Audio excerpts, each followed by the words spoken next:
No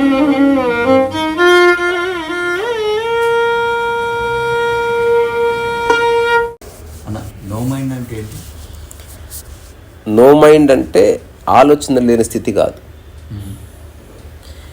ఆలోచన లేని స్థితి ఉండనే ఉండదు, నిద్రలో ఉంటుంది, చాలా అరుదుగా మెలకువలో కూడా ఉంటుంది. కానీ ఇన్ జనరల్ మనసు అంటే ఆలోచన ఉంటుంది అంతే. ఒకటి ఉన్న ఆలోచనే 100 ఉన్న ఆలోచన. ఇప్పుడు గుడి అంటాం కదా, గుడి ఒక దేవుడున్న గుడే, 100 దేవుళ్ళున్న గుడే. ఒక్క వస్తువు ఉన్న ఇల్లే, 100 వస్తువులున్న ఇల్లే అంతే. సో వస్తువుల సంఖ్య ఇర్రెలెవెంట్ ఇంటికి. ఇది మా ఇల్లు అంటావు, దాంట్లో ఎన్ని వస్తువులు ఇర్రెలెవెంట్. వస్తువు వచ్చిందా నీకు ఉపయోగపడేది రోజువారీగా, అది ఇల్లు అయిపోయింది. ఇది ఓకేనా? అట్లనే ఒక్క ఆలోచన ఉన్నా, 2 ఆలోచనలు ఉన్నా, 1,00,000 ఆలోచనలు ఉన్నా మనసు ఉన్నట్టే. కానీ జెన్ పరిభాషలో ఈ నో మైండ్ అనే పదం బేసికల్గా ప్రపంచానికి పరిచయమైంది జెన్ వల్ల. సో ఆలోచనారహిత స్థితి గురించి మన ఆధ్యాత్మిక శాస్త్రం మాట్లాడుతున్నది. కానీ దాన్ని తప్పుగా అర్థం చేసుకున్న వాళ్ళు, అది తెలియకుండా ఊరికి ప్రవచనాలు ఇచ్చేవాళ్ళు ఉన్నారు. ఆలోచన లేకుండా మనం ఉండాలి. కరెక్ట్. మనసు అంటే ఆలోచనలే. ఎగ్జాంపుల్, ఒక బాక్స్ కట్టి ఉంచాను, దాంట్లో ఏం పెట్టలేదు. అదేంది, ఇల్లా, షాపా, మస్జిదా, గోడౌన్ ఎట్లా తెలుస్తుంది? ఒక హాస్పిటలా? నువ్వు దాంట్లో నేను తీసుకెళ్ళి ఫ్రిడ్జ్ పెట్టగానే ఇల్లు అయిపోయిందా లేదా? తీసుకెళ్ళి నేను దాంట్లో ఒక డెంటిస్ట్ చైర్ పెట్టా, హాస్పిటల్ అయిందా లేదా? మొత్తం చెత్త తీసుకుపోయి వేసా, డంప్ యార్డ్ అయిందా లేదా? అట్లా కాకుండా ఒక రాయి తీసుకుపోయి పసుపు కుంకుమ చల్లా, దేవాలయం అయిందా లేదా? సో దాంట్లో పెట్టే వస్తువుని బట్టి మనస్సు. సో ఏదేమైనా మనసే. మంచి ఆలోచన అయినా చెడు ఆలోచననే. ప్రాపంచికంగా మంచి ఆలోచనలు, చెడ్డ ఆలోచనలు అనేది ఉంది. ప్రకృతి పరంగా ఆలోచన ఉంటే ఇది మనస్సు అనేది ఉన్నట్టే.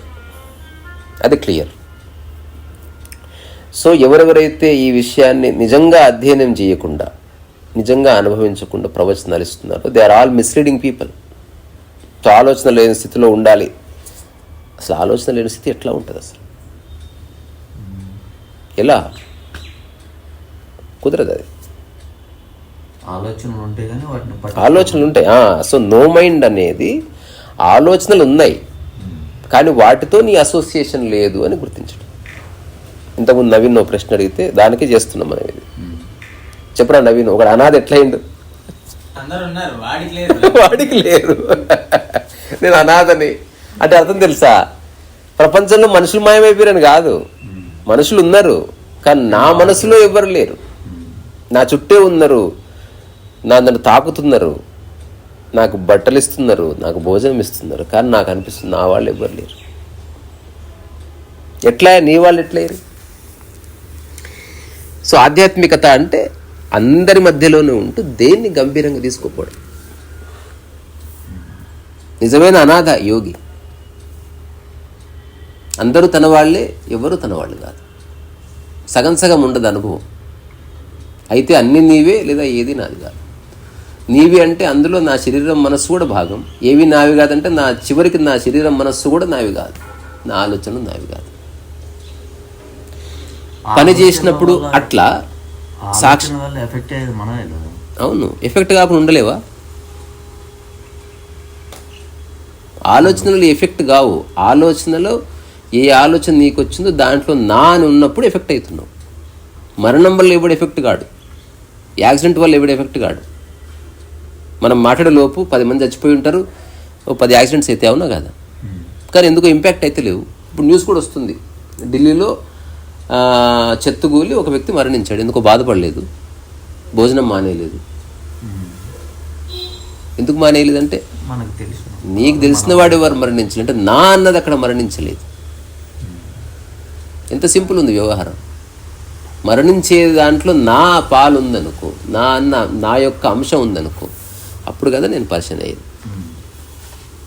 సో నో మైండ్ అనేది భాషలో ఏమీ లేని స్థితి. ఇన్ రియాలిటీ అన్నీ ఉన్నాయి, దాంతో సంబంధం లేని స్థితి. ఇది ఆధ్యాత్మిక స్థితి అన్నట్టు. అన్నీ ఉన్నాయి, ఎవ్రీథింగ్ ఈజ్ దేర్, నీ మనసులో అవి లేవంతే. అయితే ఎవరైతే ఇలా అన్నిటి మధ్యనే ఉంటూ వేటికి అంటకుండా ఉండాలని నిర్ణయం చేసుకుంటారో రాను రాను ఒక మిరాకిల్ జరుగుతుంది. ఇనిషియల్ స్టేజ్లో ఏంది, అన్నీ ఉన్నాయి. ఇప్పుడు ఈ గదిలో ఇన్ని ఉన్నాయి కదా, అక్కడున్నాయి 2-3 వస్తువులు మాత్రం నేను వాడుకుంటా. ఇది ఒక స్థితి. అదే ఒక యువకుడు వచ్చాడు, నాకు అది కావాలి, నాకు ఇది కావాలి, ఇది నేను పెట్టుకుంటా, అన్న నాకు ఈ అన్న అంటే ప్రతి దాంతోనే ఐడెంటిఫై అవుతున్నాడు. ఇది ఫ్రేమ్ నాకు ఏవో ఇందులో నా బొమ్మ పెట్టుకుంటాను. So is getting identified with every other object. ఇప్పుడు వాడు చాలా గందరగోళ పరిస్థితిలో ఉన్నట్టే. వస్తువులు మారాయా, నీకు వాడికి అవే వస్తువులు ఉన్నాయి. ఇనిషియల్గా అట్లా ఉన్న మైండ్ రాను తెలుసుకుంది, ఇవన్నీ నాకు అక్కర్లేదు, నాకు ఉపయుక్తమయ్యి 5-6 వస్తువులు చాలు. అంటే రాను వస్తువులు ఉన్నాయి, కానీ నీ మనసులో వస్తువుల సంఖ్య తగ్గుతూ వస్తుందా లేదా? ఇక్కడ నీ అనుభవం కూడా ఇది. ఇన్ని వస్తువులు ఉన్నాయి, ఏవి నేను గందరగోళపరచట్లే. ఎప్పుడు వస్తుంది, ఇది నాది ఆర్డర్లో ఉండాలి, నాది ఎట్లెందుకు పెట్టారు తెలియదా, ఏది ఎట్లా పెట్టాలో. అట్లా ఎన్నిటి వైపు నువ్వు పాయింట్అవుట్ చేస్తే అంత గందరగోళం వస్తుంది. ఒకసారి రమణ మహర్షి అక్కడ కూర్చొని ఉన్నాడంట. వాళ్ళ బ్రదరు ఎవరికో లెక్చర్ ఇస్తున్నాడు, ఆశ్రమంలో ఎలా ఉండాలో తెలుసా నీకు, అది ఇదని. వాళ్ళు ఏదో ఎక్స్ప్లెయిన్ చేస్తున్నారు. లేదు మీరు తప్పుగా అర్థం చేసుకున్నారు, మీరు బోర్డు చదవలేదా, అది అని. రమణ మహర్షి చూసి విని ఇట్లా వదిలేయి అన్నాడు. వదిలేసినట్టు అట్లుంటుంది పరిస్థితి. నువ్వు ఒకడికి చెప్పవలసి వస్తుందంటేనే నువ్వు చెప్పకూడదని.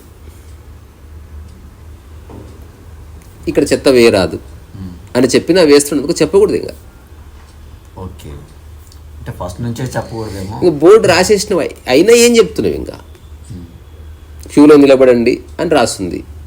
చదువుకున్న మేధావులంతా కూడా క్యూలో నిలబడలేదు, చెప్పకూడదు, చూసి నవ్వుకోవడమే. అట్లా నువ్వు చిద్విలాసము చిదానందం వస్తుంది నీళ్ళు. అంటే ఎంత పిచ్చోళ్ళు వీళ్ళు. మహారాజు అడిగాడంట బీర్బల్ని. ఇదే కథ తెనాలి రామకృష్ణ కూడా చెప్పుకోవచ్చు, ఇదే కథ ముల్లా నసరుద్దీన్ భూబల్లకు కూడా చెప్పుకోవచ్చు, డజంట్ మ్యాటర్. కథ ఒకటే. రాజ్యంలో ఎంతమంది గుడ్డి వాళ్ళు ఉన్నారు ఐ వాంట్ టు నో అన్నాడు. మరి టైం పడుతుంది, మొత్తం రాయాలిగా లిస్టు, తీసుకో టైం. ఇప్పుడు మనోడు వెళ్ళి ఒక నగరంలో ఒక చౌరస్తాలో ఒక మంచం అల్లుతున్నాడంట. పక్కనే అసిస్టెంట్ ఉన్నాడు, రెడీగా ఉండు పెన్ను పేపర్ పెట్టుకొని.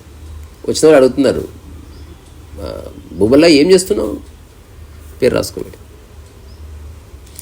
చివరిగా తెలిసింది మహారాజుకి. వచ్చాడు, ఏం చేస్తున్నావు బీర్బల్ ఇక్కడ భూబల్లా అంటే, ఇతని పేరు కూడా రాసుకో. ఫైనల్గా మరి గుడ్డోర లిస్ట్ వచ్చిందంటే మొత్తం చదివి చివరికి రాజు పేరు కూడా చెప్పాడంట.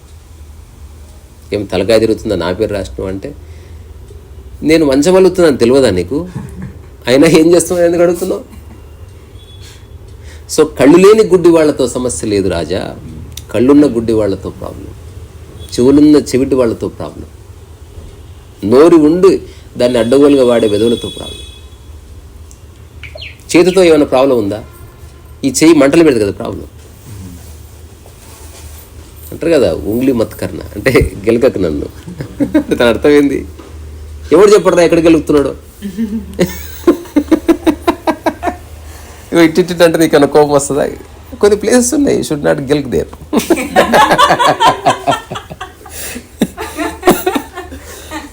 మా ఊర్లో ఉన్నప్పుడు ఒక అతను ఎట్లా ఇంగ్లీష్ మాట్లాడేవాడు. అదేమంటారు, అన్నం మాడిపోయినట్టుంది, లిటిల్ మాడిఫైడ్.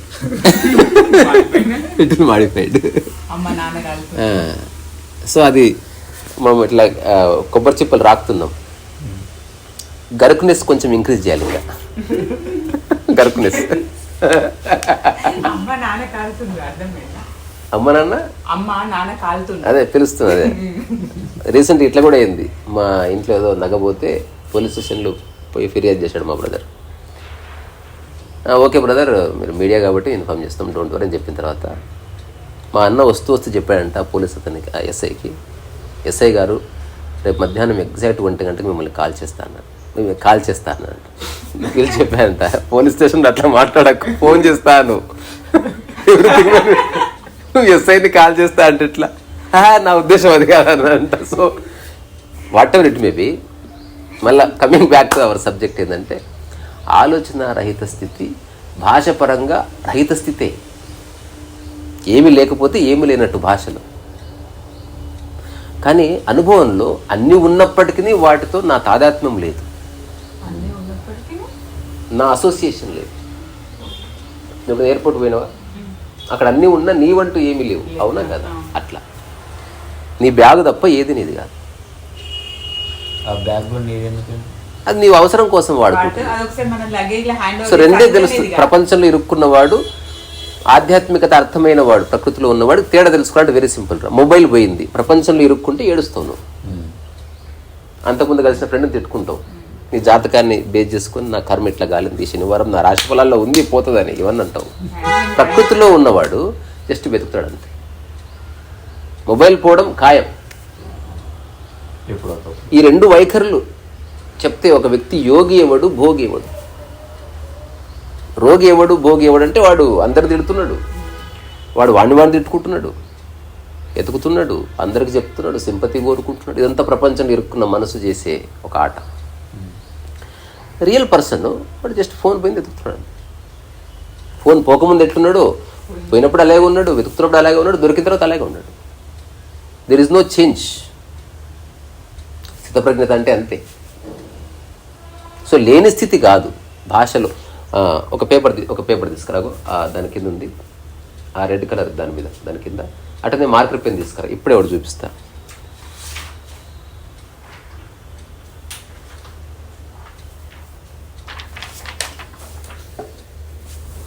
ఇది కూడా ఇప్పుడు ప్రపంచం ప్రకృతి అన్న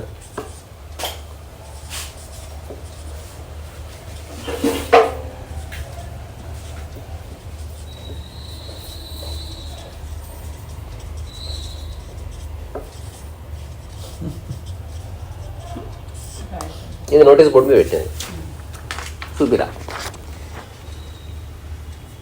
ఆధ్యాత్మికత ఇట్లుంటుంది. ఈ పేపర్ మీద ఏమి రాయకండి. దాని అర్థం ఏంటి తెలుసా? ఏమి రాయొద్దని. లాజిక్ ఏదో తెలుసా? నువ్వు రాసినావని. సో ఈ ప్రపంచానికి ప్రకృతికి మధ్యన వైరుధ్యం అదే. ఏమి చెప్పొద్దు అన్న గురువు చాలా చెప్తున్నాడు. ఏం అక్కర్లేదు అన్నవాడు చాలా ఉన్నాయి. వాడికి తాదాత్మ్యం లేదు అంటే అవి పోయినా ఉన్నా వాడి మానసిక స్థితిలో ఏ మార్పు రావడం లేదన్నది వాడి అనుభవం అయింది, తద్వారా పట్టుకున్నాడు. ఇంతకుముందే కాంటెక్స్ట్లో నేను ప్రాపంచికంగా అంటే నేను మాత్రమే, నాది మాత్రమే. ప్రకృతి పరంగా నేను అంటే అంతా. ఇప్పుడు రెండు రామకృష్ణ పరమహంస నేను అని, ఒక పొలిటీషియన్ నోను అని, నేను అని. రెండు నేనులు వినడానికి ఒకలా ఉన్నాయి. డిఫరెన్స్ ఏమిటి అంటే యోగి అన్నప్పుడు అంతా అని, నేను బాగున్నాను. ఇప్పుడు యోగిలాగా దాని అర్థం ఏమిటి? అంతా బాగుంది. సో నేను అనే దానికి మరణం లేదు. యోగి అంటే దాని అర్థం ఏమిటి? అంటే ఏదో ఒకటి జీవంతో ఉంది. ఏది జీవంతో ఉన్నా నేను జీవంతో ఉన్నట్టే. నేను నిర్వచించలేము. ఇప్పుడు చెప్పు. అంతా అనుకోగానే నీకు కరెక్ట్ అనిపిస్తలేదు అంటే సమస్తాన్ని నువ్వు నిర్వచించలేవు. నేను అన్నదానికి ఆది అంతము లేదు. అదే ప్రపంచంలో నేను ఎందుకు లేదు? 1972లో పుట్టిన నేను, అప్పుడు మొదలైంది అది. మరి కడుపులో ఉన్నది ఎవడు బే? అంతకుముందు కడుపులో పడే కంటే ముందు శుక్రకణంగా ఉన్నావు, అండంగా కూడా ఉన్నావు నువ్వు. ఆ రెండు కలయికలో నువ్వు జన్మ తీసుకోలే. ఆ రెండు కలయిక వల్ల నీ జన్మ రివీల్ అయింది. సో ఆ శుక్రకణంలో ఉన్నావు. ఆ శుక్రకణం ఎవరిలో పుట్టింది అంటే ఒక ఫాదర్లో పుట్టింది అంటే వాళ్ళలో కూడా నువ్వు ఉన్నావు. అతను చిన్నపిల్లవాడుగా ఉన్నప్పుడు అవ్యక్తంగా ఉన్నావు. అట్లా నేను అనంతంగానే ఉంది. ఇంత చిన్న విచారణ చాలు నువ్వు లిబరేట్ అవ్వడానికి. ఇది ప్యూర్ సైన్స్ కూడా. మనం కరెక్ట్గా ఎప్పుడు పుట్టిందో అంటే ఒక డేట్ రాస్తారు, ఒక టైం. ఎర్త్ మీదకి మొత్తం వచ్చినప్పుడు కాదు, కాలు బయటకు వెళ్ళినప్పుడా, పుట్ట మీద దంతున్నప్పుడా, అసలు న్యూ అన్నది అమ్మ పుట్టని దంతున్న సందర్భాలు ఉంటాయి. నాకు తెలియదు అది అలా జరుగుతుంది కదా. మరి అప్పుడు ఉన్నట్టే కదా. మరి అప్పుడే డేట్ రాసుకుని వాడు ఉన్నాడు. అమ్మ ప్రపంచం ఇప్పుడు నేనున్నా, ఇప్పుడు నేను జోబులో మొబైల్ పెట్టుకున్నా. నేను ఎక్కడున్నా ఇది ప్రపంచంలో ఉన్నట్టు కాదా? జేబులో ఉన్న కూడా ఉన్నట్టే అంటే పొట్టలు ఉందా నువ్వు ఉన్నట్టే కదా. సో ఇదంతా మనిషి తన క్యాలిక్యులేషన్ కోసం ఒక స్టాండ్ తీసుకున్నాడు, ఇలా ఉంటే ఇది, ఇలా ఉంటే ఇది నిర్వచించి. దానివల్ల కన్ఫ్యూజన్ ఉండదు. నేను పొట్టల్లో మొదటిసారి తన్నప్పుడు ఇది డేట్ అండి, తర్వాత మొదట నేను వేలు పెట్టినప్పుడు బయటికి అప్పుడు ఈ డేట్ రాశారు, ఆ తర్వాత నేను మొత్తం బయటకు వచ్చిన తర్వాత ఇది అని చెప్పడానికి కుదరదు. మా మదర్ కన్సీవ్ అయినప్పుడు డేట్ ఇది, అప్పుడు నేను ఉంటాను కదా, అవ్యక్తంగా ఉన్నా అంతే. సో ఇదంతా ప్రపంచంలో అందరం ఒక ఘాటన కట్టేయడానికి నియమాలు పెట్టుకున్నాం. ప్రకృతిలో దేనికన్నా ఏజ్ ఉంటుందా? మనం ఏజ్ ఇస్తామా దానికి? ఈ చెట్టు ఏజ్ ఇంత, మా కుక్క 4 years. దానికి తెలుసా అసలు? మా ఢిల్లీలో ఒక ఫ్రెండ్ ఉంది, ఆమె విపరీతంగా కుక్కను పెంచుకొని దానితో మాట్లాడుతుంది, దాంతో గుసగుసలాడుతుంది, టామీనో అంటది, మన చూస్తుంది, అది ఇదే నడుస్తుంటుంది కథ. దానికి కారణం తెలుసా? ఆమె చేసినట్టు ఏ మనిషి అంగీకరించాడు, అందుకే కుక్కను పెంచుకుంది. దానికి ఎవ్రీ మంత్ బర్త్డే వేస్తుంది, ఎవ్రీ మంత్ బర్త్డే దానికి బట్టలు వేస్తుంది, కేక్ తినిపిస్తుంది, ఇలా టుడే ఎవరి birthday we'll go for long walk అంటది. దానికి ఏం అర్థం కాదు ఇది ఏం చెప్తున్నదో. అది ఒక్కొక్కసారి రోడ్డు మీద పండుకుంటే ఏమి లాక్కెళ్తుంటుంది, అంటే మనిషిని లాక్కెళ్తే క్రైమ్ అవుతుంది. కుక్కని లాక్కెళ్తుంటే అందరూ ఎంజాయ్ చేస్తారు, ఎంత అడమెంట్ డాగు ఎంత. అదే భర్తలు లాక్కెళ్తున్నాను, ఎందుకడ లాక్కెళ్తున్నావు అంటారు.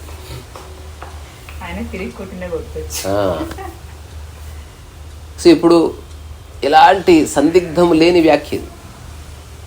నేను ప్రపంచంలోనూ ఉంది, ప్రకృతిలో ఉంది. ప్రపంచంలో ఉన్నది నేను నీ ఐడెంటిఫికేషన్, నీ బాడీకి, నీ చదువుకి, నీకున్న హోదాకి, నీ దగ్గర ఉన్న డబ్బులకి వచ్చి అతుక్కున్న ఒక రంగు అది.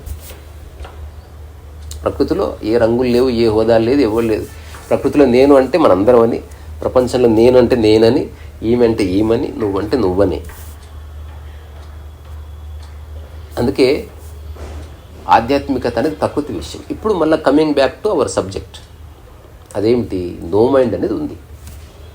ఇనిషియల్గా అన్నీ నావని నేను ఒక చోట రాసిన, ఏమీ లేనివాడిగా పుట్టి ఆ తర్వాత అన్నిటినీ చూసి అన్నీ కావాలనిపించి అన్నీ నాకే కావాలనిపించి, లైఫ్ గేమ్ ఇట్లా ఆడుతుంది మన మైండ్, అన్నీ నాకే కావాలనిపించి, ఇవి నా దగ్గర తప్ప ఇంకెవరి దగ్గర ఉండకూడదు అనిపించి, నా దగ్గర ఉన్నవే గొప్పవి అనేలా అనిపించి, ఆ తర్వాత చాలా ఉన్నాయి కానీ ఇందులో చాలా ఉపయోగపడవని తెలుసుకొని, ఆ తర్వాత ఉన్న కొన్నిటిని బాగా వాడుకోవాలనిపించి, ఈ బాగా వాడుకున్న వాటి మీద మమకారం వచ్చి, అందులో ఏమైనా డ్యామేజ్ అయితే బాధ కలిగి ఏడుపు వచ్చి, ఆ తర్వాత గురువు కాళ్ళు పట్టుకుని ఇదంతా వ్యర్థమని తెలుసుకొని, ఇవేవి వద్దు జస్ట్ గురువు మాత్రమే చాలనుకొని, మళ్ళీ ఆ గురువుని కూడా ఎవడన్నా ఏమంటే బాధపడి, చివరికి గురువు లేడు నేను లేడని తెలుసుకొని, మళ్ళీ పుట్టినప్పుడు ఎట్టుందో అట్ట మారిపోయింది. This is life.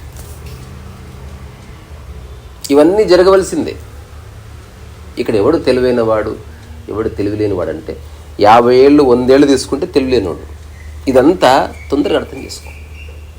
ఒకటి కోరుకున్నావు, అది పోతే ఏడుపు వచ్చింది, ఎవడన్నా వాడితే నీకు ఈర్ష్య వచ్చింది, ఓహో ఇది నాది అనుకున్నందుకు అదంతా వచ్చింది, ఇలా నాది కాదు ఇప్పటి నుంచి అయిపోయింది, బాత్ కథ హోగా. మాటి మాటికి తెలియాల్సిన పోతుంది, పోతుంది.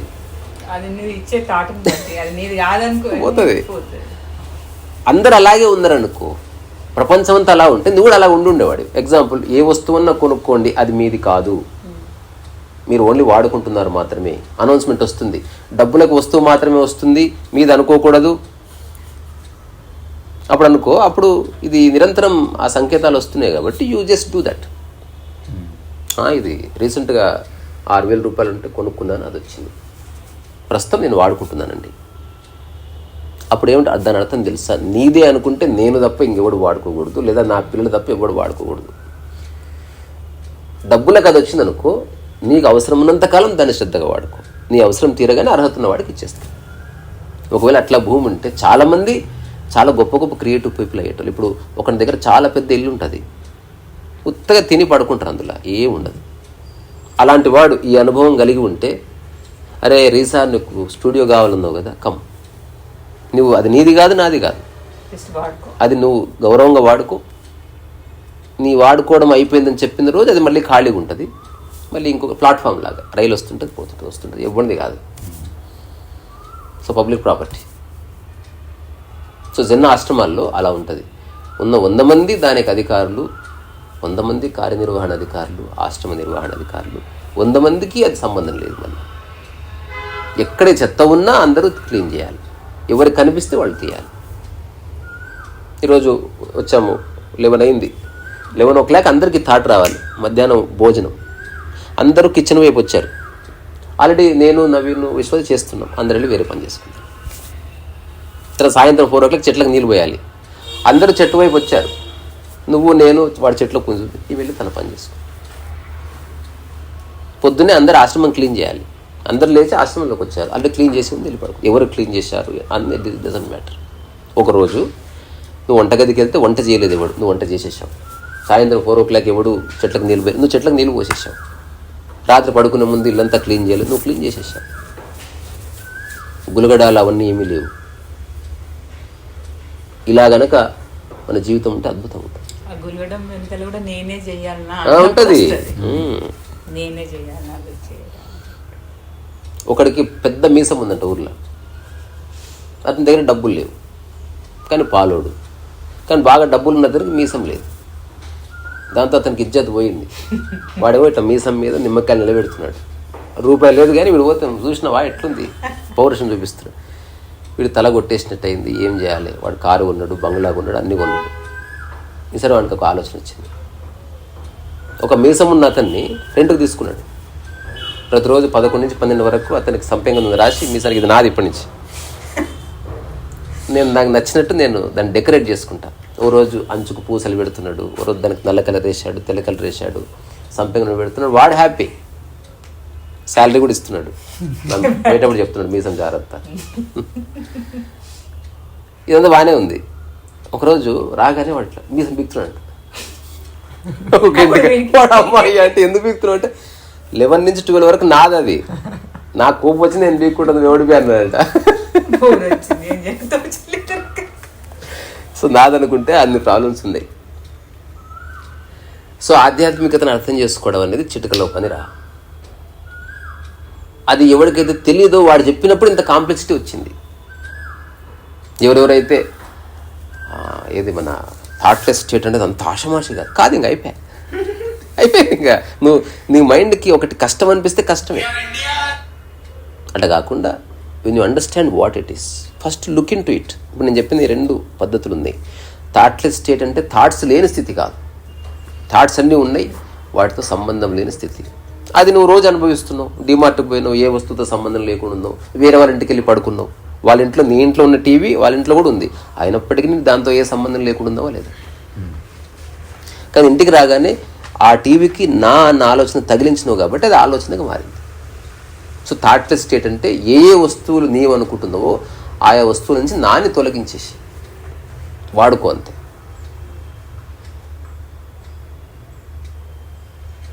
శ్రద్ధగా వాడుకో. ఇప్పుడు నేను నా ఐప్యాడ్, నేను రాసుకునే దాని పెన్సిల్, నా యోగా మ్యాటు, నేను కప్పుకునే దుప్పటి, నేను తినే కంచం, ప్రస్తుతానికి అవి నావి, అవసరం కోసం వాడుకుంటున్నాను. నెక్స్ట్ నా అవసరం తీరిపోతే ఎవరికి నిచ్చేస్తా. ఇప్పుడు నా ఐప్యాడ్ మీరు వాడుకుంటున్నట్టు,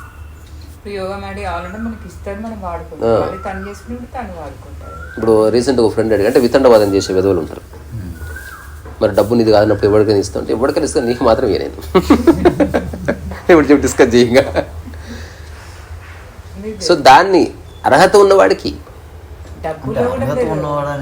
నువ్వు గుర్తించు. ఇప్పుడు నువ్వు కారు ఎవరికైనా ఇస్తావారా? డ్రైవింగ్ వచ్చిన వాడికి ఇవ్వవా? అర్హత అంటే అదే.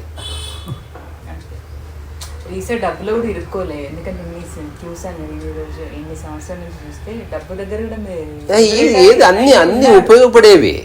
అంటే నా జీవితాన్ని ప్రపంచంలో సులభతరం చేసే విషయాలు ఇవన్నీ కూడా. అవి నన్ను ఎన్రిచ్ చేయవు, అవి నన్ను ఎన్లైటన్ చేయవు, దానివల్ల నాకు పేరు వద్దు, ఏమొద్దు. డబ్బు అవసరం అంతవరకు. ఇప్పుడు ఏదన్నా ఒక పెయింటింగ్ వేయాలి, డబ్బు కావాలి. ఒక పెద్ద క్యాన్వాస్ ఇప్పుడు మనం వేసిన అది 10 ఫీట్ల క్యాన్వాస్ అంటే ఎంతో 2000 అవుతుందా బాలాజీ? 2000 అవుతుంది. 2000 లేకపోతే మన క్రియేటివ్ థాట్స్ ఆగిపోతాయి. ఇప్పుడు పెయింటింగ్ వేయడం వరకు ఓకే, మళ్ళీ థాట్లెస్ స్టేట్ పెయింటింగ్ వేయి, దాని ఫలితం ఆశించకు. జనాలు కొంటారని అట్లా వేయకుండా ఊరికే వేయి. ఆ ఊరికే వేసే దాంట్లో గొప్ప అందం ఉంటుంది. ఇది ఎవరికి వాడు హాయి క్రాస్ చెక్ చేసుకోవచ్చు.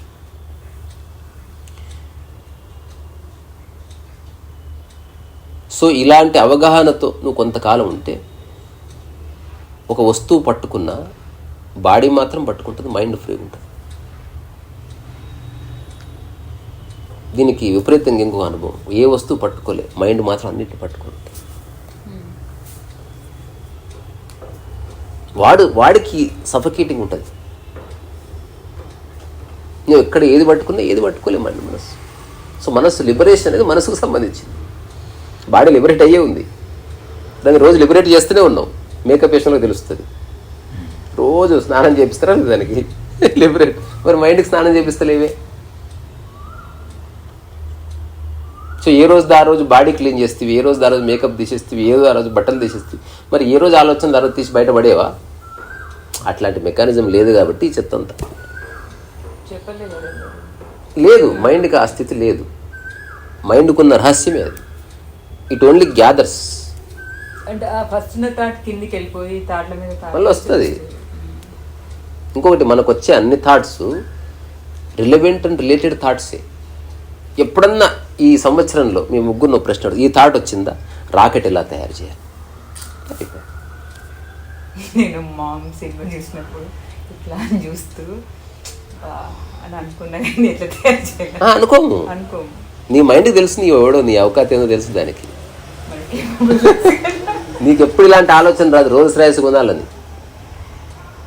అలాంటి థాట్ కూడా రాదు. చూసి బాగుంది బాగాలేదని చెప్పడం వరకు నీ పని.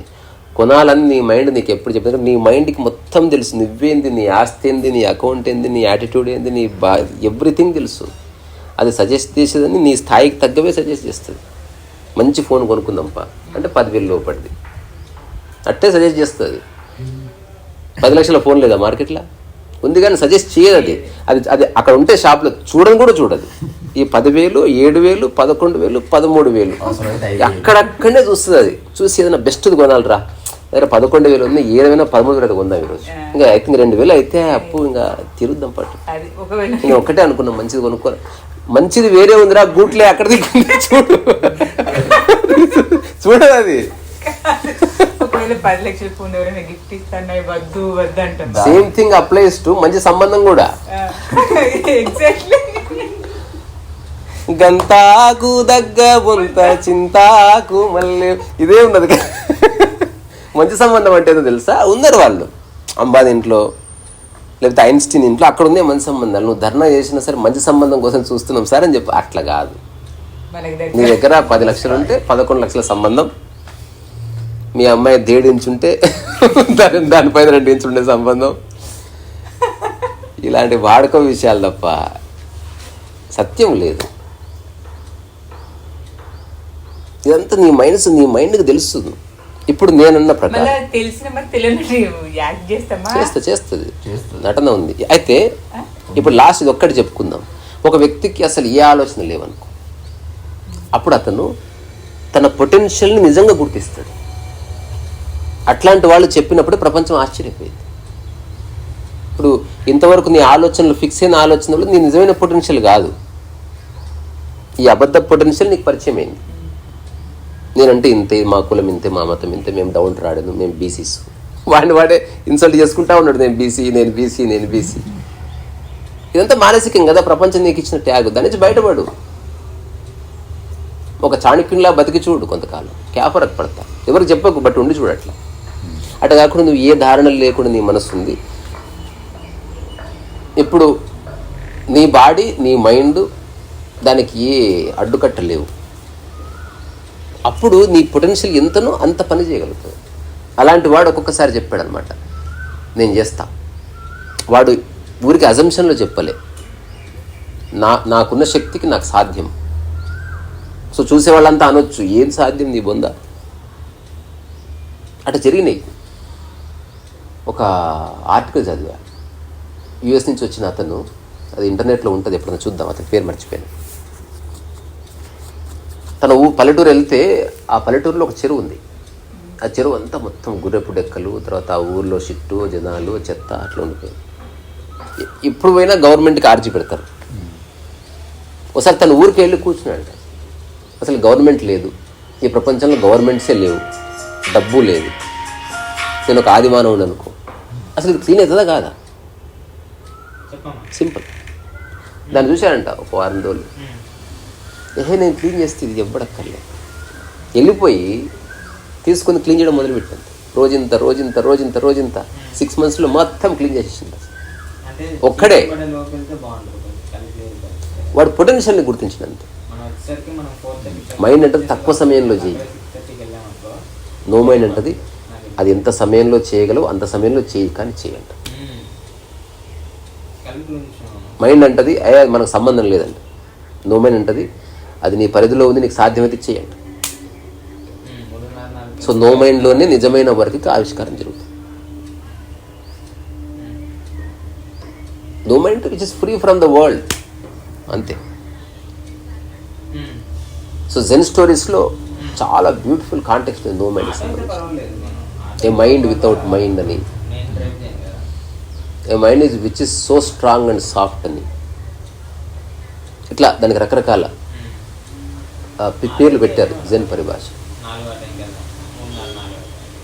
లేకపోతే కబీర్ పరిభాషలో కూడా ఆమని దశ అని ఒకటి చెప్తాడు. అంటే మనస్సు ఉంది, బట్ ఆ మనస్సుతో నాకు సంబంధం లేదు. నిజమైన సర్వీస్ కానీ నిజమైన సేవ కానీ నో మైండ్లోనే జరుగుతాయి. ఏ విషయాలతో మనిషికి సంబంధం ఉందో ఆ విషయాల్లో మనిషి కాన్ఫ్లిక్ట్ కూడా ఉంది. పూర్తిగా అదే మైండ్తో ఉన్నారు 100%. అంటే ఒకనొక టైంలో కూడా రాదు. స్టార్టింగ్లో రావచ్చు, స్టార్టింగ్లో ఉంది, ఎందుకు లేదు? ఇప్పుడు లేదు, ఇప్పుడు అన్ని అవసరం కోసం వాడుకుంటుంది. క్లియర్. రీసెర్చ్ కాదు, మనకు నేను చెప్పేది, మనకు వస్తుంది. ఆడు అడిగింది నన్ను, నేను చెప్తున్నా కదా నాకు నువ్వెంతో మా అమ్మ అంతే. ఇప్పుడు చెప్పు. మాటలు కాదు, నీ అనుభవంగా తెలీదా నా ప్రవర్తన ఎత్తుకుందని? తెలుసు, కానీ అప్పుడప్పుడే ఏమైనా వస్తుందా? రాదు నాకు. దాన్ని బొంద పెట్టేసిన టైం రీసెర్చ్ అయితే రాలే. రీసెర్చ్ మనం చూసాం, మనకు ఫ్లక్చువేట్ అవుతూనే ఉంటుంది. అదే చూస్తున్నాం, బట్ ఎప్పుడన్నా మైండ్లో అలా చిన్న ఒక్కసారి అది అసలు లేనే లేదు. ఎందుకు లేదంటే అవసరం లేదు కాబట్టి. ఎట్లంటే ఎప్పుడన్నా పంజాబ్ డ్రెస్ వేసుకున్నాను అన్నట్టుంది, అవసరం లేదు. నువ్వు మంచిగున్న స్థితి కోరుకుంటావా, చెడు స్థితి కోరుకుంటావా? నాకు అనుభవంగా తెలిసింది చాలా బాగుంది.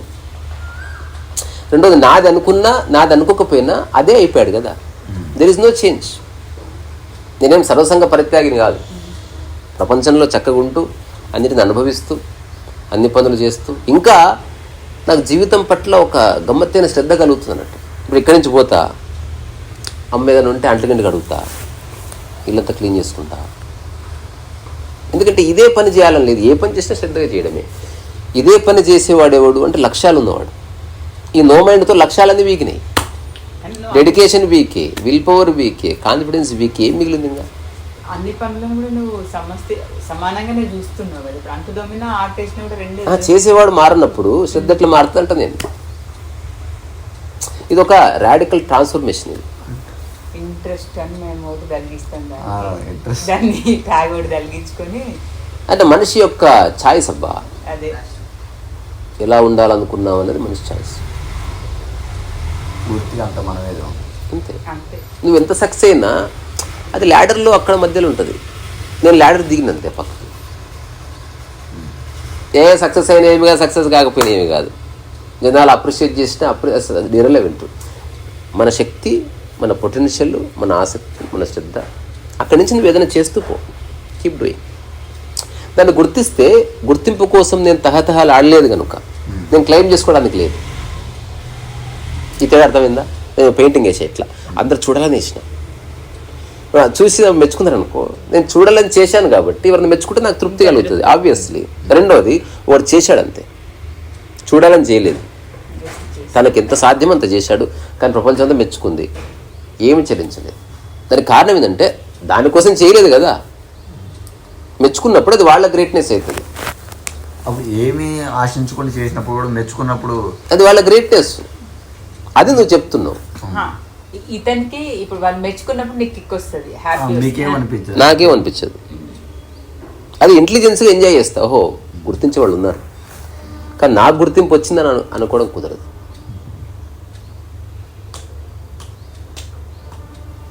అది ఎప్పటికి కుదరదు అట్లా.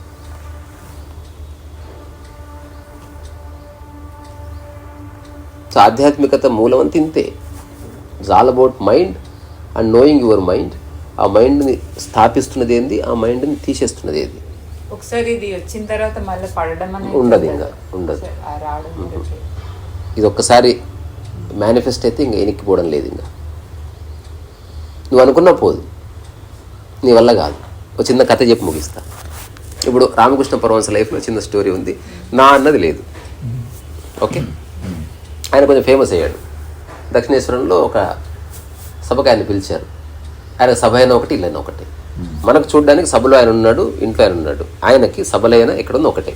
ఆ తేడా తెలుస్తుంది కదా మీకు భాషలో. ఇప్పుడు ఆ తర్వాత అక్కడున్న ఒక లోకల్ పొలిటీషియన్ సమ్ దత్త, అది ఆయన సాహిత్యం చదివితే కనిపిస్తుంది. ఒక ఎగ్జాంపుల్, ఒక 1000 రూపాయలు ఇచ్చాడు.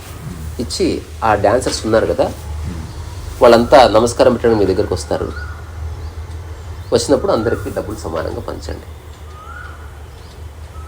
ఆ తర్వాత ఇలా ఉన్నాడు, అందరు డ్యాన్స్ చేసినాక పరమహంస గారి దగ్గర నమస్కారం పెట్టిన తర్వాత 1000 రూపాయలు తీసి ఫస్ట్ అమ్మాయికి ఇచ్చాడు. రెండో అమ్మాయికి ఇవ్వాలి కదా, మళ్ళీ డబ్బులు అంటే మళ్ళీ తీసుకొచ్చి అందరికి 1000 ఇచ్చాడు. ఇచ్చినాక నెక్స్ట్ టైం చెప్పాడు, పరమహంస గారు చెప్పారండి మీకు, మీరు మర్చిపోతున్నారు. 1000 రూపాయలు ఇచ్చిన అందరికీ పంచడానికి, మీరు ఫస్ట్ అమ్మాయికి ఇస్తే అందరికి 1000 ఇవ్వాల్సి వస్తుంది. ఇంకా అట్లా ఇవ్వకండి మీరు, వింటున్నారా అంటున్నాడు. ఆ తర్వాత రెండోసారి అలాగే జరిగింది. మూడోసారి వచ్చి ఈసారి కొంచెం సీరియస్ అయ్యాడు. పరమహంస గారు ఏం చేస్తున్నారు మీరు? పరమహంస చెప్పాడంట, నువ్వే బతకడం. ఓకే, నేను ఇస్తే ఇట్లే ఇస్తా డాడీ, నాకు లెక్క లేదు, పత్రం లేదు. ఇవ్వగలిగేవాడు మంచికి, లేకపోతే ఎందుకు ఇస్తున్నావు, నన్ను ఎందుకు ఇరికిస్తున్నావు మధ్యన? నాకు అది లెక్కలు వచ్చా పాడా ఎవరికి? ఇప్పుడు 11 మంది 11 అంటే 1000 డివైడ్, ఇదంతా ఏంది ఇది? నువ్వు ఇవ్వమన్నా ఇచ్చాను అంతవరకు ఓకే, కానీ ఎంతెంత తీయాలనేది ప్రపంచం, అది నా వల్ల కాదు. నాకు ఇవ్వడం తెలుసు, 100% ఇస్తా. నువ్వు తీసుకురా, నీ ఆస్తి ఇస్తా, నేను నాదేం పోయింది, ఐఎమ్ జస్ట్ మీడియం, తీసుకో.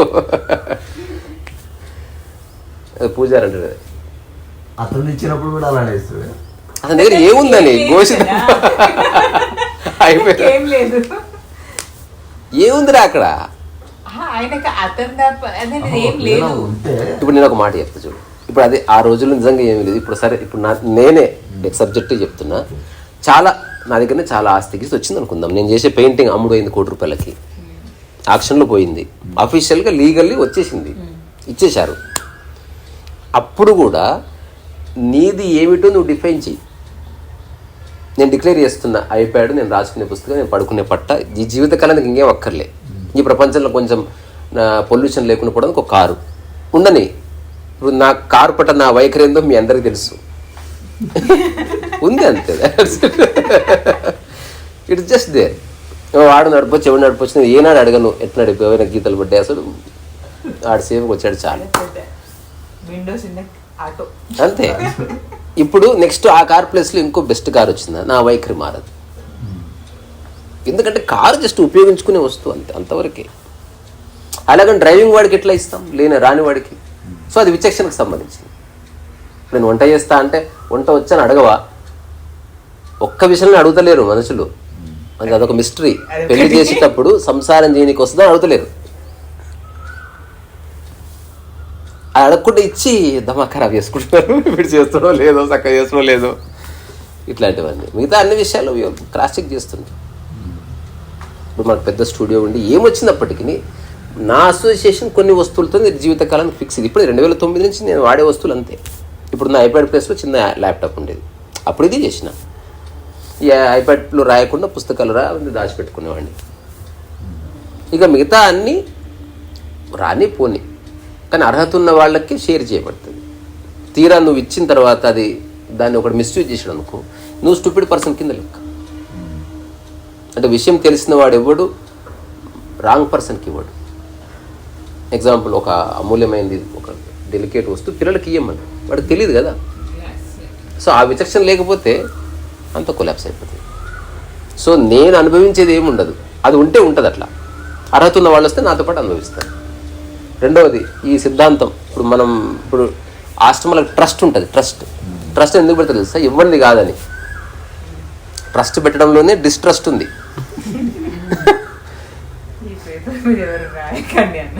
ట్రస్ట్ పెడుతున్నామంటేనే ట్రస్ట్ లేదని. అందుకే లీగల్ ఆస్పెక్ట్. ఇప్పుడు నేను ట్రస్ట్ లిస్ట్ పెట్టను, సంస్థ పెట్టను. నేను చెప్తున్నా ఉన్నది అందరం వాడుకుందాం, ఎవరిదని ఇర్రెలెవెంట్. సరే మీది నాకు ఇవ్వకండి, ప్రపంచంలో ఉన్న మనసు ఉన్నగా ఉంటే మీది మీరే వాడుకోండి, నేను అస్సలు ముట్టుకోను. కానీ నాదైనవన్నీ గౌరవంగా అందరూ వాడుకోండి. నేను మాత్రం వాడుకునే కొన్ని ఉన్నాయి, అవి ఇయ్యను. అవి నా అవసరం తీరిన తర్వాతనే ఇస్తాను. సో ఈ క్లారిటీ వల్ల ఏ కన్ఫ్యూజన్ ఉంది. వాడుకోవచ్చు. అది తీసుకురా భయపడి అక్కడ ఉంది. ఇదంతా బ్యూటిఫుల్ ఫార్ములా. అంటే నెక్స్ట్ ఒక కారు కూడా తెచ్చి పెడతా. అట్లా డబ్బులు వస్తే ఒక కారు తెచ్చి పెడతా. దాని కూడా రాదు, ఎవరైనా వాడుకో. ఎవరైనా అంటే ఎవరైనా అని కాదు. చూపిరన్నవి ఇది ఎవరిది కాదు, శ్రద్ధగా ఉపయోగించుకుందాం రీసా. ఇప్పుడు ఒక అమ్మమ్మ వాడుకుంటుంది, దీన్ని వాడుకోలేదు. అది వాడుకునే అర్హత ఉన్నవాడికి ఉపయోగపడుతుంది. ఎవరైనా అంటే ఎవరైనా అని కాదు, అర్హత ఉన్నవాడు.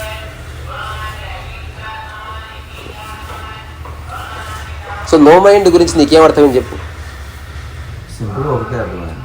ఆలోచన ఏమైనా ఉంటే వాటిని పట్టించుకోకుండా అలాంటి స్థితి ఖచ్చితంగా ఉంది. ఇది నేను నా అనుభవంగా చెప్తున్నా. రాను రాను నిద్రలో ఎలాగైతే ఆలోచనలు లేవో, మెలకువలో కూడా ఆలోచనలు లేకుండా నీ చూపు ఉంటుంది. అన్నీ ఉన్నాయి, వాటిలో మనం ఆలోచనలు ఉన్నాయి, సంబంధం లేని స్థితి అట్లా స్టార్ట్ అవుతుంది. చాలా ఆలోచనలు ఉన్నాయి, సంబంధం లేదు. చాలా అన్నిట్లో చాలా పోయి కొన్ని ఉన్నాయి, సంబంధం లేదు. ఆ కొన్నిట్లో 2-3 ఉన్నాయి, సంబంధం లేదు. ఒక టైం వస్తుంది ఇలా కనుక నువ్వు వెళితే సడన్గా there is no thought at all. మెలకువలో కూడా అప్పుడు ఉన్నది ఎవరు అంటే ఎవరు? థాట్ అనేది లేకపోతే who the hell are you? Thought లేకుండా ఉంటుంది. అదే చెప్తున్నా, అది మేనిఫెస్ట్ అయితే అనుకోకుండా ఈ పద్ధతిలో వెళితే అన్ని ఆలోచనలు ఉన్నది, దేన్ని డిస్కార్డ్ చేయకు, దాంతో సంబంధం పెట్టుకోకు.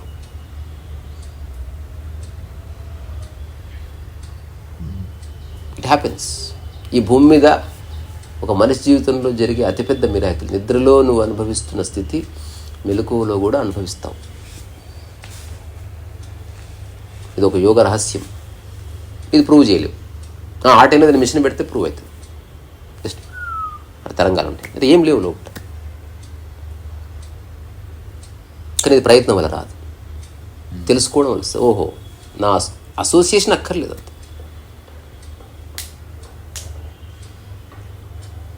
సవాలక్ష ఉన్నాయి, అన్నిటి మధ్య ఉన్నట్టు కనిపిస్తున్నావు, కానీ అవేవి నీ మనసులో లేవు. ఇది అర్థమైంది అనుకో, చాలా విషయాలు మెల్లమెల్లగా అర్థమైంది. ఇది ఓన్లీ ఫార్ములా మాత్రమే. కీ ఓపెన్ చేస్తే చాలా భాండాగారం ఉంది అందులో. మోరల్, సోషల్, ఎకనామికల్, రకరకాల ఆస్పెక్ట్కి సంబంధించిన అన్నీ అన్రావెల్ కావాలి. ఎవడు తిట్టాడు, ఎందుకు డిస్టర్బ్ అయ్యావు? నా డిస్టర్బ్ అయింది. నీ వస్తువు పోయింది, ఎందుకు ఏడ్చావు? నా పోయింది. ఎవడు చచ్చాడు, ఎందుకు? నా పోయింది. నా ఏదో డ్యామేజ్ అయితే నీకు కోపం వస్తుంది. ఆ నా ఎట్లా పోతుంది? మొదటిసారి నువ్వు consciously you take a decision. వస్తువు ఉంది, నేనున్న, నా లేదు. వస్తువు వాడుకుంటున్నా, నాది కాదు. ఎవరిదైనా శ్రద్ధగా వాడినప్పుడు నా ఎక్కడిది? ఎవరిదైనా శ్రద్ధగా వాడతాం అనుకో, ఇంకా నా ఎందుకు? నాదైతే ఒకలాగా, నీదైతే ఒకలాగా వాడితే కదా నా వచ్చింది. ఇట్లాంటి రకరకాల విషయాలు నీ లైఫ్లో రిఫ్లెక్ట్ అవ్వడం మొదలైతాయి. Because you are walking along with this experience. దాని యొక్క చరమస్థాయిలో నీవు ఉన్నావు, శరీరం ఉంది, మనసు ఉంది, ఏ ఆలోచనలు. You are just looking. అంతే. కదులుతుంది, చూస్తున్నావు అంతే. అది ఎందుకు కదులుతుంది? గాలి రావడం వల్ల కదులుతుంది. అట్లాంటిది ఏం నడుస్తుంది, నటన లేదు మనసులో. ఈరోజు ఒక షార్ట్ చేసి పెడదాం అనుకుంది. రమణ మహర్షి కళ్ళు ఎందుకు అంత బాగుంటాయి? అది షార్ట్లో చెప్దాం. So have a no mind, అనాథమైండ్. అదే ఇంతకుముందు ఫస్ట్ కాంటెక్స్ట్ అక్కడే వచ్చింది. అంటే ఎలా ఉంటాం ఆలోచనలు లేకుండా. అంటే నవీన్ అడిగా, వాడు అనాథ అంటాడు, అంటే మనుషులు లేరా? ఉన్నారు కానీ నాకెవ్వరు లేరని వాడు అనుకుంటున్నాడు. అట్లనే యోగి ఎవడంటే ఆలోచన పరంగా అనాథవాడు. సవాలక్షణం నేను అవి కాదండి.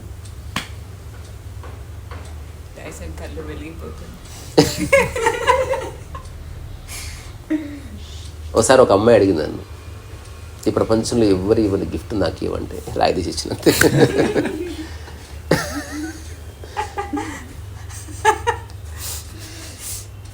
అంటే what is this non sense అన్నది. నేను ఐఎమ్ సారీ అని దులిపించాను అంతే. ఇది రెండవది. దాంతో అమ్మాయి చాలా ఫీల్ అయిపోయింది. ఆ తర్వాత నేను ఐ థింక్ 2009కి కొంచెం ముందు ఇది, అంటే ఊరికి ఫస్ట్ టైం కలవడమే. అప్పుడప్పుడే నేను కొంచెం ఇట్లా తిక్క మాట్లాడుతున్న టైం అది. ఆ తర్వాత 2011-12 ఎప్పుడు ఆ ఇంటికి వెళ్ళా, తనకు పెళ్ళి అయింది. చూస్తే ఆ రాయిని ఒక చిన్న బాక్స్లో పెట్టి ఉంచింది. సో నేను వెళ్ళిన తర్వాత షిఫ్ట్ కమ్ బ్యాక్. ఆ రోజు రాత్రి ఎప్పుడు ఒక గురువు ప్రవచనం విన్నదంట తను. అందులో ఏముంది, అమూల్యమైంది బంగారం అని నువ్వు అనుకుంటున్నావు, ఎందుకంటే ప్రపంచం అంతా దానికి విలువ ఇస్తున్నాను. అమూల్యమైంది, అన్నీ అమూల్యమైనవి, దానికి అమూల్యతను నువ్వు ఆపాదిస్తావంతే. ఇప్పుడు ఒక గురువు బూడిదిస్తాడు, దానికి కారణం అదే. అంటే ఏమాత్రం పనికిరాంది అసలు ఆ బూడిద. వంటలు వేసుకోలేము, ఏమి చేయడానికి ఉపయోగపడదు ఆ బూడిద. కొందరు మరీ కక్కుర్తి పడి పళ్ళు తోపుకుంటారు తప్ప అది పళ్ళు మంచిగా అయితే అని కావు, మనకు పడేయడం ఇష్టం ఉండదు వాడకుండా. సో బూడిద పోసుకుంటారు ఎందుకు? ఏదో రోజు బూడిద అవుతుంది. ఇది కూడా అంటే బూడిదకు, కాబోయే బూడిదకు ఇప్పుడు రాబోయే బూడిద అన్నట్టు. ఆ బూడిదకి ఈ బూడిదకి మధ్యలో గాడిద ఉంది. అట్లా నేను అడిగాను, ఏంది రాయి దాచిపెట్టుకున్నావు అంటే, అదే రోజు ఒక మా గురువు గారి ప్రసంగం. ఆ గురువు ఎవరుగా సద్గురే. సో మంచిగా చేశాడు సద్గురు నాకు. సో అతను ఎక్కడో చెప్పాడంట కాంటెక్స్ట్లో, అంటే ప్రపంచంలో అమూల్యమైంది అమూల్యం కానంత నీ మైండ్ ఆడుతుంది, ఎవ్రీథింగ్ ఇస్ వాల్యుబుల్ అని ఏదో చెప్పాడు. నా అమ్మాయి కనెక్ట్ అయ్యి ఆ రాయి తీసుకుని పెట్టుకొని అన్న నేను ఇట్లా చూపించింది అన్న. ఇట్లా చూపించడం కూడా అవసరం లేదు, పెట్టింగా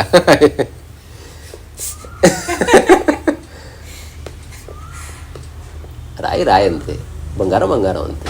దీని అవసరం ఎవడన్నా నెత్తి మళ్ళీ కొడతానప్పుడు బంగారం తీసుకొచ్చి కొడతారా? అడలు రాయి తీసుకొచ్చి కొడతారు. ఈ మనుషులు ఏందో అసలు. దానికి అన్నిటికీ ఈక్వల్ వాల్యూ ఉందనుకో, అప్పుడు సరే మాకు బంగారం ఇచ్చే స్థాయి లేదు, అందుకని ఒక 10 తులాల రాళ్ళు ఇస్తాము అని చెప్తే, మాకు అన్ని రాళ్ళు గంకట రాళ్ళు వద్దు, గులకరాళ్ళే కావాలి, అలా గులకరాళ్ళు తెచ్చిస్తాం. ఇట్లేదో జరిగిపోయేది అట్లా. అరే ఎక్కడ చూసినా బంగారం ఉండి గులకరాళ్ళు అరుదుగుండింటే అందరూ గురకరాళ్ళ ఉంగరాలు, గురకరాళ్ళ దండలే వేసుకునేటోళ్ళు. ఖచ్చితంగా వస్తుంది. ఇప్పుడు డబ్బు ఉన్న వాళ్ళు ఏం చేశారు, బంగారం అందరూ వేసుకుంటున్నారు కదా, బీదవాళ్ళందరూ, అందుకని కొత్తది కనుక్కుంటారు ప్లాటినం. ఇట్ ఈస్ కాస్ట్లియర్ దాన్ బంగారం అంటారు. దానికంటే కాస్ట్లీయెస్ట్ స్టూపిడిటీ. సరే మరి.